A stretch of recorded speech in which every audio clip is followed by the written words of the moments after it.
من الشیطان الرجیم بسم اللہ الرحمن الرحیم۔ سرور کائنات حضرت محمد مصطفیٰ صلی اللہ علیہ وآلہ وسلم کا ارشاد ہے کہ اے علی، تم کو مجھ سے وہی نسبت ہے جو سر کو بدن سے ہے۔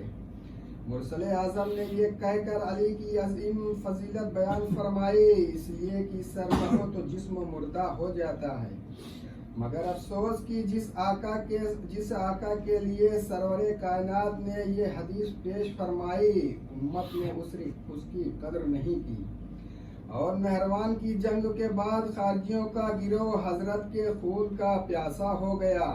اس سلسلے سے ابن ملجم کوفہ آیا، یہاں اس کی نظر ایک قطامہ ملعونہ پر پڑی جو حسین اور خوبصورت تھی۔ قطامہ کے بھائی کو جنگ نہروان میں حضرت علی کی فوج نے قتل کر دیا تھا۔ ابن ملجم قطامہ کو دیکھتے ہی اس پر عاشق ہو گیا، اس سے شادی کی خواہش کا اظہار کیا۔ قطامہ ملعونہ کہتی ہے کہ میں تم سے شادی کرنے کے لیے تیار ہوں، مگر شرط یہ ہے کہ تم میرا مہر ادا کرو۔ میرے مہر میں خاص طور سے علی ابن ابی علیہ السلام طالب کا قتل ہے۔ ابن ملجم نے کہا مجھے منظور ہے۔ ابن ملجم کا حوصلہ بڑھ گیا، اس لیے کہ امیر شام نے علی کے قتل کے لیے جو انعام مقرر کیا تھا وہی کیا کم تھا کہ اب قطامہ جیسی عورت بھی قتل علی کی محرک بن گئی۔ اس فیصلے کے بعد روزانہ ابن ملجم تلوار کو زہر میں بجھاتا تھا۔ ایک دن ابن ملجم زہر میں بجھی ہوئی تلوار لیے ہوئے کوفہ کی راہوں میں گھوم رہا تھا۔ اس کا گزر اس راستے سے ہوا جہاں حضرت علی میثم تمار کی دکان پر بیٹھے ہوئے تھے۔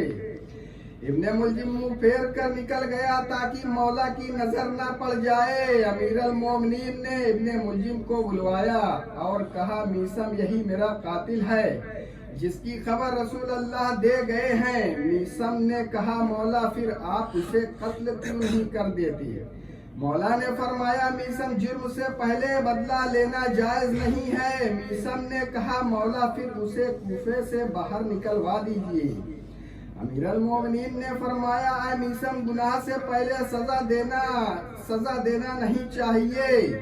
راوی کہتا ہے کہ جب 40 ہجری کا رمضان آیا تو حضرت علی 3 لقمہ سے زیادہ کھانا نہ کھاتے تھے، اور جب کسی نے پوچھا کہ مولا آپ کی خوراک اس قدر مختصر کیوں ہو گئی، فرمایا میں اس لیے اتنا کم کھانا کھاتا ہوں کہ خوف ہے کہ کہیں میرے ہمسائے میں کوئی بھوکا نہ سو رہا ہو، اور یہ بھی چاہتا ہوں کہ پیش خدا شکم سیر ہو کر نہ جاؤں۔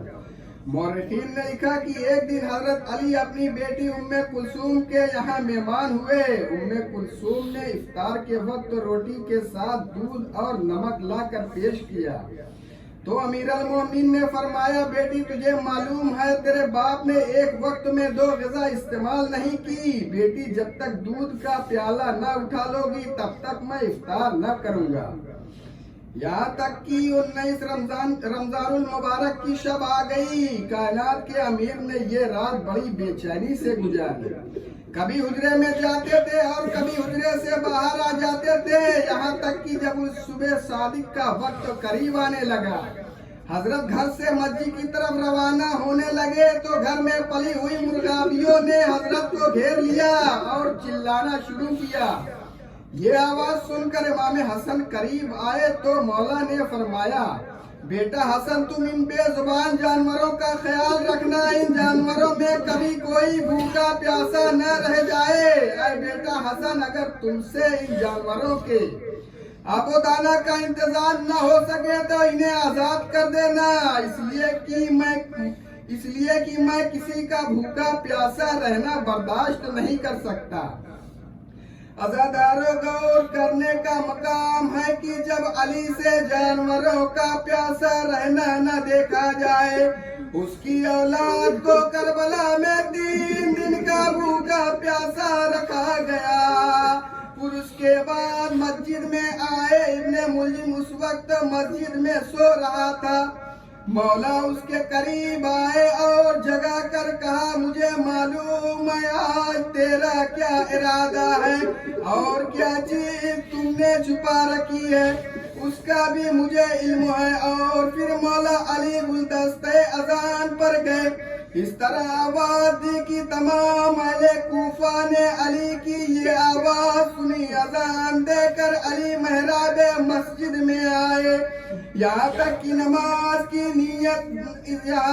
نماز کی پہلی رکعت پڑھی، اور جب پہلے سجدے سے سر اٹھایا تو اس وقت ابن ملجم نے سر اقدس پر اس زور سے تلوار لگائی کہ شرخافتہ ہو گیا، خون بہنے لگا، مسجد کے دروازے آپس میں ٹکرانے لگے، قندیلیں گل ہو گئی، عالم میں تاریکی پھیل گئی، آسمان و زمین کے درمیان قد قتل امیر المومنین کی آواز بلند ہو گئی۔ زینب دوڑی ہوئی امام حسن کے پاس آئی، کہا بھیا جلدی مسجد میں جا کر بابا کی قبر لو، فضا میں قد قتل امیر المومنین کی آواز گونج رہی ہے۔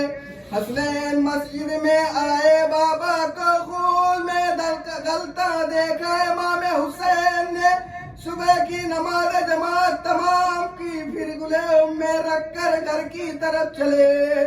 دوستوں کا ہجوم تھا، لیکن جب بیت الشرف قریب آیا تو مولا نے فرمایا بیٹا حسن تم اب میرے دوستوں کو واپس کر دو، اس لیے کہ مجھے اس حالت میں دیکھ کر زینب و کلثوم گریہ کریں گی اور مجھے یہ گوارا نہیں کہ میری بیٹیوں کی آوازیں گریہ نامحرموں کے کانوں تک پہنچے۔ ہائے کہاں علی کا یہ اہتمام تھا کہ زینب و ام کلثوم کے رونے کی آواز نامحرموں کے کانوں تک نہ پہنچے۔ اور ایک زمانہ بھی آیا کہ جب اسی کوفے میں زینب و کلثوم اس طرح لائی گئی کہ سر کھلے ہوئے تھے، ہاتھ پسے گردن بدے ہوئے تھے۔ تھوڑی دیر کے بعد ابن ملجم کو گرفتار کر کے علی کے پاس لایا گیا تو مولا نے فرمایا ابن ملجم تو نے مجھ پر تلوار کیوں چلائی؟ کیا میں تیرا اچھا امام نہ تھا؟ کیا میں تجھ پر مہربان نہ تھا؟ اس کے بعد فرمایا بیٹا حسن یہ تمہارے ہاتھ میں اسیر ہے، اس پر شفقت اور رحم کرنا۔ راوی کہتا ہے کہ حضرت کی خدمت میں دودھ پیش کیا گیا، حضرت نے تھوڑا دودھ نوش فرما کر قاتل کے حوالے کر دیا۔ 1920 رمضان المبارک کا دن بڑی بے چینی سے گزرا، اور جب 21 رمضان المبارک آئی جسم و نڈال ہونے لگا، امام حسن کو قریب بلایا، اسرار امامت تعلیم کیے اور اپنے تمام بیٹوں کو امام حسن کے سپرد کیا، مگر عباس کا ہاتھ امام حسن کے ہاتھ میں نہ دیا۔ ام البنین حضرت عباس کا ہاتھ پکڑ کر روتی ہوئی امیر المومنین کے پاس آئی اور کہا وارث میرے بیٹے عباس سے کیا خطا ہوئی کہ سب کو امام حسن کے سپرد کیا مگر میرے عباس کو چھوڑ دیا؟ یہ سن کر امیر المومنین چیخ مار مار کر رونے لگے اور امام حسین کو بلا کر عباس کا ہاتھ حسین کے ہاتھ میں دیا، کہا بیٹا حسین میرا عباس تمہارے حوالے ہے، یہ کربلا میں